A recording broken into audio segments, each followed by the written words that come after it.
रसखान विरचित सवैये के प्रश्नों की चर्चा पूर्व के विजुअल में भी की गई है, जिसमें मैंने आप लोगों को प्रश्न संख्या 1 से लेकर के 5 तक, जो आपके पाठ्य पुस्तक के पेज नंबर 102 में है, बताया।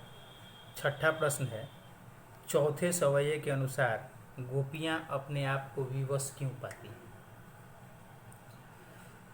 प्रश्न में स्पष्ट रूप से संकेत है कि इस प्रश्न का उत्तर आपको चौथे सवैये के आधार पर ही देना है, चूंकि इसमें लिखा हुआ है कि चौथे सवैये के अनुसार गोपियां अपने आप को विवश क्यों पाती हैं। एक चीज़ का और ध्यान रखना होता है प्रश्नों के उत्तर देते समय, कि प्रश्न की मांग जो होती है, प्रश्न की मांग के अनुसार ही विद्यार्थी को उसका उत्तर लिखना चाहिए। इसमें आपसे ये पूछा गया है कि चौथे सवैये के अनुसार या चौथे सवैये के आधार पर ये बताएं कि गोपियां अपने आप को विवश कैसे पाती हैं। अतः जाहिर सी बात है कि हम इस प्रश्न का उत्तर चौथे सवैये के आधार पर ही देंगे। चौथा सवैया, जैसा कि आपने पढ़ा है पहले, काननी दे अंगूरी रही बो जब ही मुरली धुन मंद बजाई हैं। गोपियों का कहना ये है कि जब भी कृष्ण अपने मुरली की धुन बजाएंगे, जब भी कृष्ण के बांसुरी से जब भी कृष्ण के बांसुरी बजाने की आवाज़ हमारी कानों तक आएगी, तो हम अपनी कानों में उंगलियां डाल लिया करेंगे और मोहनी तानन सोरस खानी अटाचरी गोधन गई हैं तो गई हैं, कितना हूँ मोहिनी धुन बजाएं, कितना हूँ अच्छी धुन बजाएं, अटारी पे चढ़ के बजाएं।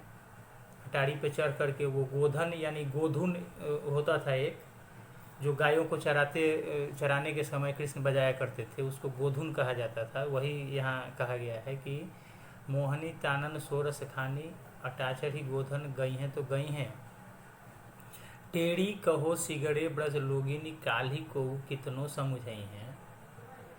हमको कोई कितना हूँ समझाएगा, कोई कितना हूँ बताएगा, हम कृष्ण के बांसुरी की धुन को नहीं सुनने का प्रयास करेंगे। हमने पहले भी कहा है आपसे कि गोपियाँ कृष्ण के बांसुरी को अपनी दुश्मन मानती थीं, अपनी सौत मानती थीं, उससे जलन रखती थीं। कारण स्पष्ट था कि जब भी कृष्ण के होठों पर बांसुरी होती थी तो उनकी आंखें बंद हो जाया करती थी, अतः वो गोपियों को नहीं देख पाते थे। गोपियाँ ये चाहती थीं कि कृष्ण की आंखें हमेशा उन्हें देखती रहें, लेकिन जैसे ही कृष्ण के होठों पे बांसुरी जाती थी तो कृष्ण की आंखें बंद हो जाया करती थीं। वो अपनी आंखें बंद कर लिया करते थे, आंखें बंद करके बांसुरी बजाते थे। आप किसी बांसुरी वादक को ध्यान से देखिएगा, आज भी जब कोई बांसुरी वादक तल्लीन होकर के, मगन होकर के बांसुरी बजाता है तो उसकी आंखें बंद हो जाती हैं। और इस तरीके से कृष्ण गोपियों को नहीं देख पाते थे, अतः वो चाहते थे कि कृष्ण के होठों पर बांसुरी नहीं जाए। लेकिन अब जहाँ तक उनकी विवशता का प्रश्न है, तो विवशता ये है गोपियों की कि कृष्ण की बांसुरी से गोपियों को जलन है, लेकिन कृष्ण की मुस्कुराहट से गोपियों को उतना ही स्नेह है, उतना ही प्रेम है, उतना ही लगाव है। और कृष्ण के होठों पर वो मुस्कुराहट तभी सजती है जब कृष्ण के होठों पे बांसुरी होती है, यानी उनकी आंखें भले ही बंद रहती हैं लेकिन उनके होठों पे मुस्कुराहट छाई रहती है, जो कि गोपियों को बहुत अच्छा लगता है, बहुत प्रिय लगता है। गोपियाँ कृष्ण के मुस्कुराते हुए चेहरे को देखना ज़्यादा पसंद करती हैं। तो यही गोपियों की व्यवस्था है कि बांसुरी है तो आंखें बंद है, अतः कृष्ण उनको नहीं देख पाते हैं, लेकिन बांसुरी है तभी उनके होठों पे मुस्कान है। और यदि बांसुरी नहीं होगी तो कृष्ण के होठों पे मुस्कान नहीं आएगी। तो यही दुविधा की स्थिति है, यही विरोधाभास है, यही गोपियाँ अपने आप को समझा नहीं पा रही हैं कि वो करें तो क्या करें। आगे भाव स्पष्ट करने के लिए कहा गया है। दो पंक्तियां सवैया की भाव स्पष्ट करने के लिए है।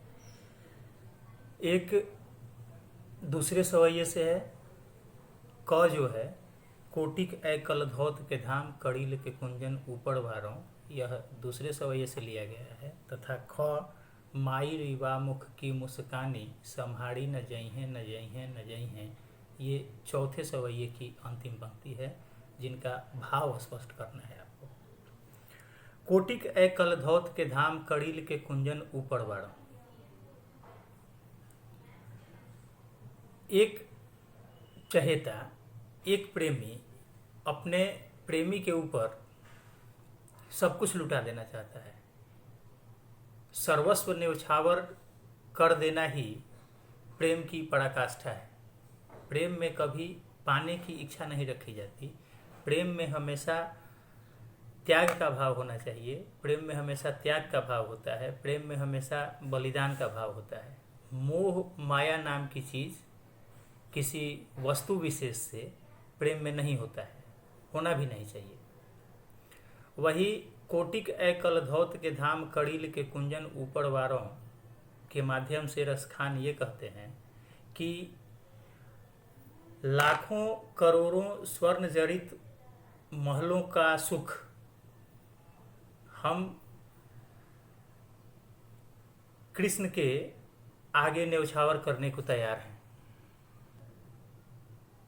उन कंटीली झाड़ियों को देख करके, उन कंटीली झाड़ियों में घूम करके, जिसमें कृष्ण घूमते हैं, जहाँ से कृष्ण होकर के गुजरते हैं, जहाँ कृष्ण के कदमों की छाप है, जहाँ कृष्ण के शरीर की खुशबू है, जहाँ कृष्ण के बांसुरी की धुन है, मैं हजारों लाखों करोड़ों महलों का सुख त्यागने को तैयार हूँ। यानी भक्त जो है वह अपने भगवान के लिए सब कुछ छोड़ने को, सब कुछ त्यागने को तैयार है। उसे अपने आराध्य से अटूट प्रेम है, उसे अपने आराध्य से अटूट लगाव है, और वह उनके हर चीज़ के लिए, आपने पहले भी इसमें पढ़ा है कि या लकुटी और उकामड़िया पर राज तिहु कुड़ को तजीडारों। लकुटी और कंबल के लिए वो तीनों लोगों का राज्य त्यागने को तैयार हैं। आठों सिद्धि नवो निधि के सुख नंद की गाय चराई बिसारो। आठों सिद्धि और नवो निधि क्या है मैंने पहले भी बताया है। तो आठों सिद्धियों और नवो निधियों के सुख का त्याग करने को तैयार हैं। वैसे ही कड़ील के कुंजन में घूम करके, भटक करके, उन कंटीली झाड़ियों में जहाँ कृष्ण की यादें हैं, ये महलों का सुख त्यागने को तैयार है। दूसरा यानी ख नंबर जो है, ख माई रिवा मुख की मुस्कानी संभाड़ी न जई है, न जई है, न जई है। तो अभी जैसा हमने छठे प्रश्न का उत्तर बताया आपको कि यह गोपियों के लिए एक विरोधाभास वाली स्थिति है, दुविधा की स्थिति है, एक तरीके का द्वंद्व है उनके मन में कि उनके कृष्ण के होठों की मुस्कुराहट उनसे संभाली नहीं जाती। कृष्ण के होठों की मुस्कुराहट को देखने का उन्हें अपार सुख मिलता है, और यह तभी संभव हो पाता है जब कृष्ण के होठों पर बांसुरी होती है। यानी भगवान अपने भक्त को खुश देखना चाहते हैं, भक्त अपने भगवान को खुश देखना चाहता है, प्रेमी अपने प्रेमी को खुश देखना चाहता है। वो चाहता है कि उसके होठों पे मुस्कान सजी रहे, उसके जीवन में हमेशा खुशियाँ रहें, उसे किसी प्रकार का दुख नहीं हो, उसे किसी प्रकार का कष्ट नहीं हो। और अपने दुख, अपने दर्द को इंसान भूल जाता है, भुला देता है जब उसका चाहने वाला उसको सुखी दिखता है। उसका चाहने वाला जिससे वो प्रेम करता है, जिससे उसे स्नेह है, जिससे उसे लगाव है, वह व्यक्ति जब खुश होता है तो अपना दुख, अपना दर्द आदमी आसानी से भूल जाता है।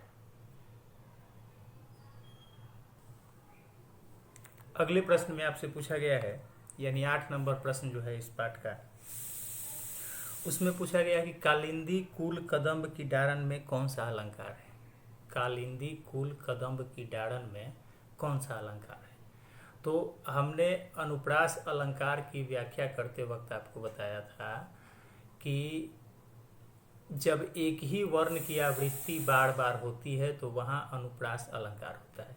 इसमें क वर्ण की बार बार आवृत्ति हुई है, कालिंदी कुल कदम्ब, अतः यहाँ अनुप्रास अलंकार है, इसमें अनुप्रास अलंकार है। प्रश्न संख्या 9 जो है वो काव्य सौंदर्य आपको बताना है, काव्य सौंदर्य स्पष्ट करना है। तो काव्य सौंदर्य स्पष्ट करने के लिए आप जान लीजिए कि जो भी पंक्ति दी गई है जिसका काव्य सौंदर्य आपको स्पष्ट करना है, तो उसके एक एक चीज़ को, उसके एक एक शैली का बारीकी से विश्लेषण करते हैं।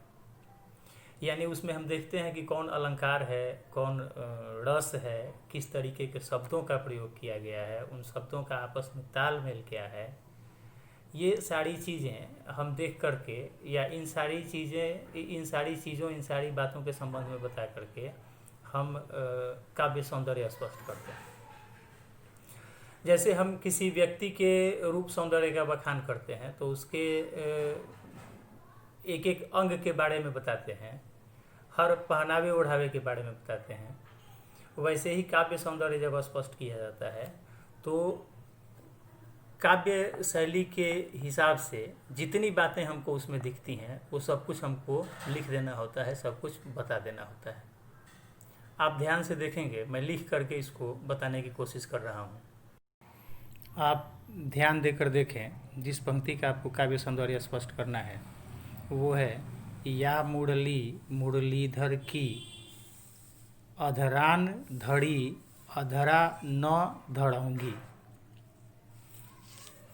ये पंक्ति है, या मुरली मुरलीधर की अधरान धड़ी अधरा न धड़ूंगी। मुरली और मुरलीधर में अनुप्रास अलंकार है, म वर्ण की आवृत्ति हुई है, अतः यहाँ अनुप्रास अलंकार है। अधरान धड़ी का मतलब हुआ अधरों पर धर कर या होठों पर धर कर। अधरान धड़ी यानी होठों पर रख करके, और दूसरा है अधरा न धरऊंगी। ध्यान देकर के देखिएगा, एक में अधरान न साथ में लिखा हुआ है और दूसरे में अधरा न यानी होठों पर नहीं, होठों पर या अधरों पर नहीं धरूंगी, नहीं रखूंगी। अधरान यानी अधरों या होठों पर, और अधरा न यानी होठों या अधरों पर नहीं। अधरान धड़ी अधरा न धरऊंगी, इसमें अधर और न शब्द का 2 बार प्रयोग हुआ है और दोनों बार इसके अर्थ बदल जाते हैं, अतः यहाँ यमक अलंकार है। अधरान धड़ी अधरा न में यमक अलंकार है, और चूँकि अ और ध वर्ण की आवृत्ति बार बार हुई है, अतः यहाँ पर अनुप्रास अलंकार भी है। कहने का मतलब है कि इस पंक्ति में अनुप्रास अलंकार और यमक अलंकार का बेहतर संयोग है। अर्थ के दृष्टिकोण से यह रोचकता लाता है। या मुरली मुरलीधर की अधरा न धड़ी अधरा न धरऊंगी का एक विचित्र अर्थ, एक बहुत सुंदर अर्थ हमको देखने को मिलता है। इस प्रकार आपने देखा कि या मुरली मुरलीधर की अधरा न धड़ी अधरा न धरऊंगी में अनुप्रास और यमक अलंकार का बहुत ही सुंदर प्रयोग हुआ है, जिससे इसके अर्थ में रोचकता आ गई है। पंक्ति अच्छी लग रही है, सुनने के लिहाज से भी, बोलने के लिहाज से भी, यानी श्रवण प्रिय है, कर्ण प्रिय है, और हम इसको आसानी से बोल पा रहे हैं, बोल दे रहे हैं। कठिन शब्दों का प्रयोग नहीं किया गया है, सारे शब्द ब्रज भाषा से लिए गए हैं, और यदि रस की बात करें तो इसमें श्रृंगार रस की झलक मिलती है। अगले 2 प्रश्न जो कि पृष्ठ संख्या 103 पे हैं, रचना और अभिव्यक्ति से हैं। छात्रों का इन प्रश्नों से, जो कि रचना और अभिव्यक्ति में शामिल होते हैं, थोड़ा सा कम मोह होता है। वो ये समझते हैं कि ये परीक्षा के दृष्टिकोण से महत्वपूर्ण नहीं है, इसे लिखना या इसका उत्तर जानना, बताना कोई ज़रूरी नहीं है। तो एक बात आप स्पष्ट रूप से जान लीजिए कि आपकी पाठ्य पुस्तक में जितने भी प्रश्न दिए हुए हैं वो सब परीक्षा के दृष्टिकोण से महत्वपूर्ण है, और पढ़ाई सिर्फ परीक्षा पास करने के लिए नहीं की जाती है। इसके और भी कई फायदे हैं, अलग अलग कई दृष्टिकोण से ये महत्वपूर्ण है। अतः इन प्रश्नों के उत्तर भी लिखने का प्रयास करें आप लोग। प्रश्न संख्या 10 है कि प्रस्तुत सवैया में जिस प्रकार ब्रजभूमि के प्रति प्रेम अभिव्यक्त हुआ है, उसी तरह आप अपनी मातृभूमि के प्रति अपने मनोभावों को व्यक्त कीजिए। आपने देखा है कि पहले सवैया में और दूसरे सवैया में ब्रजभूमि के प्रति कविवर स्थान का कितना अधिक लगाव है, और उसके लिए वो क्या किया छोड़ देने को, क्या किया त्यागने को तैयार है। कहा जाता है कि जननी जन्मभूमिश्च स्वर्गादपि गरीयसी, यानी जननी और जन्मभूमि का स्थान जो है वह स्वर्ग से भी ऊपर है। दुनिया की कोई वस्तु इन दो चीज़ों का मोल नहीं चुका सकती है, चाहे वो हमारी माँ हो या हमारी मातृभूमि हो। आप ये भी देख रहे हैं कि कविवर रसखान की जन्मभूमि नहीं है ब्रज, यह उनके आराध्य की जन्मभूमि है या कर्मभूमि है। कर्मभूमि में इसलिए कह रहा हूँ क्योंकि कृष्ण का जन्म तो गोकुल से दूर यमुना के पार मथुरा में हुआ था, लेकिन जन्म के पहले दिन ही वो गोकुल आ गए थे, तो इसलिए उनकी जन्मभूमि भी कह सकते हैं, कर्मभूमि भी है। कृष्ण की सारी बाल लीलाएं यही हुई हैं। तो जहाँ रसखान के आराध्य पले बढ़े, उस भूमि से रसखान को इतना अधिक लगाव है।